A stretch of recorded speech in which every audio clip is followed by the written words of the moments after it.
berasal dari bahasa Latin bakterium yang artinya adalah kelompok organisme yang tidak memiliki membran inti sel.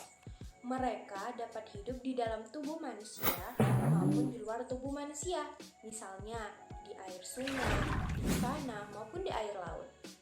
Bakteri termasuk ke dalam domain prokariota dan memiliki ukuran yang sangat kecil. Selain itu, bakteri juga mempunyai ciri-ciri loh. Yang pertama, bakteri itu merupakan organisme multiseluler. Sedangkan yang kedua, bakteri merupakan prokariotik, yaitu tidak memiliki membran inti sel. Yang ketiga, bakteri dapat membentuk endospor. Nah, endospor ini apa? Endospor itu adalah kapsul yang terbentuk ketika bakteri tidak merasa diuntungkan. Nah, kapsul ini akan membentuk seperti perisai dan akan melindungi bakteri terhadap panas maupun gangguan lain. Yang keempat, bakteri memiliki bentuk tubuh yang bervariasi antara 0,12 sampai ratusan mikron. Umumnya memiliki rata-rata 1 sampai 5 mikron. Lihat dari penampakannya, bakteri juga bervariasi loh. Yang pertama, basil. Basil yaitu berbentuk seperti batang. Yang kedua, kokus berbentuk seperti bola. Yang ketiga, spirillum berbentuk spiral seperti pembuka tutup botol. Dan yang keempat, berbentuk fibro, yaitu seperti tanda baca koma. Nah, sekarang kita berada di tahap pengasaman.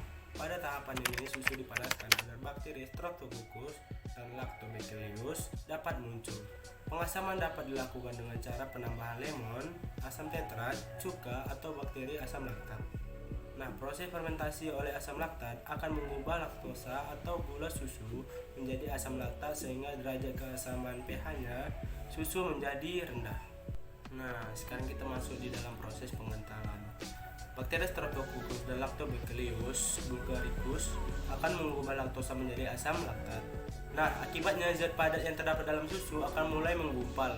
Lalu masuklah enzim renat yang akan mengubah gumpalan tersebut menjadi padat. Nah, padatan ini disebut dadi. Di proses pengolahan dadi ini dengan cara dikeringkan. Dadi dikeringkan dengan cara dipotong kecil-kecil terlebih dahulu sehingga kandungan air yang lebih cepat keluar. Pencetakan dan pengasinan. Setelah dadi dipisahkan dari air dadi tadi, dadi dapat dicetak kembali dengan cara ditekan. Proses pematangan dilakukan dengan cara penyimpanan dadi dan membiarkan bakteri-bakteri yang kita gunakan tadi untuk membentuk keju hingga membentuk padatan. Nah, karakteristik keju yang dihasilkan akan bergantung pada lama waktunya temperatur penyimpanan keju. Nah, dari penjelasan di atas, ada bakteri Streptococcus dan Lactobacillus bulgaricus yang mengambil peran dalam pembuatan keju yang biasa kita makan dengan selembar roti, tambahan bahan kue, maupun yang lainnya. Tidak hanya itu, bakteri-bakteri tersebut juga memiliki manfaat untuk kesehatan manusia. Di antaranya, 1. Meningkatkan kemampuan usus besar, menyerap zat mutagenik dan mencegah kanker. Kedua, meningkatkan kekebalan tubuh dengan kandungan zat anti-tumor. Ketiga, alternatif untuk diet sehat karena memiliki kandungan gizi yang sangat tinggi, sedangkan kandungan lemaknya justru rendah. Keempat, mencegah osteoporosis. Baik, selain ciri-ciri bakteri juga mempunyai struktur. Beberapa bagian struktur umum dijumpai pada semua bakteri, di antaranya sebagai berikut, yaitu dinding sel. Dinding sel ini berfungsi melindungi sel supaya tak mudah rusak di daerah yang mana terdapat tekanan osmotik yang lebih kecil dan juga untuk mempertahankan sel bakteri. Yang kedua yaitu ribosom. Ribosom yaitu organel kecil yang berfungsi tempat terjadinya sintesis protein.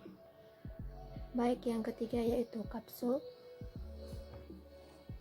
Kapsul pada bakteri patogen juga berfungsi untuk perlindungan diri, sistem imun, sel inang. Yang keempat yaitu membran sel. Membran sel ini sifatnya semi-permeable dan berfungsi untuk melapis sitoplasma dan mengontrol pergantian zat yang ada pada sel dari zat yang berada di luar sel. Yang kelima yaitu pili. Fungsinya adalah untuk membantu pelekatan pada substrat dan penyaluran materi genetik pada saat konjugasi. Yang keenam yaitu mesosom, berfungsi yaitu menghasilkan energi, membantu sel dinding baru saat pembelahan sel, menerima DNA saat konjugasi. Yang ketujuh yaitu flagella. Flagella ini fungsinya untuk pergerakan. Flagella hanya dimiliki oleh bakteri yang berbentuk batang atau fimbrio dan spiral. Yang kedelapan yaitu kromosom melingkar. Kromosom ini berfungsi mengadakan fotosintesis yang cuma mampu dilakukan di bakteri fotosintesis.